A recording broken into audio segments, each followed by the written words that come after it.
దళిత బంధు విషయంలో కడియం శ్రీహరి గారు ఈ దళిత బంధు అనేది పులి మీద స్వారీ చేసినట్లే అమలు కాకపోతే పులి మీద స్వారీ చేసినట్లు దళిత బంధు పథకం ఈ స్కీమ్ అనేది పులి మీద స్వారీ చేసినట్లే ఆయన అన్నారు.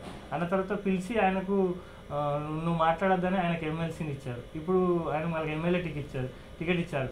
మీ విషయంలో కూడా అదే ఆయన ఎంత పెద్ద మేధావో అసలు ఎస్సీ కాకపోయినా దళిత సీటు కొడుతున్నాడు ఒకటి. Is not belongs to schedule caste. తీసుకుంటే పాపం ఒరిజినల్ కులస్తుడైనటువంటి రాజేకు పంగనామాలు పెట్టారు. ఆయన కూడా ఏదో సూసైడ్ స్టేట్మెంట్ పిచ్చిలేసి మాట్లాడుతున్నాడు. కాదు కదా, ఆయన దళితులు ఎన్నేళ్ల నుంచి మా కులాన్ని మోసం చేసి మా కులానికి రావాల్సిన హక్కును పొందినటువంటి వాడు శ్రీహరి గారు. ఆయన చాలా తెలివైనవాడు. లేకపోతే ఎమ్మెల్సీ ఇప్పుడు నాలాంటి వాడిని సమాజంలో 24 గంటలు పనిచేసి నీతికి నిజాయితీకి మారుపేరుగా బతికిన నాలాంటి వాడిని ఏమో పక్కన పెట్టారు.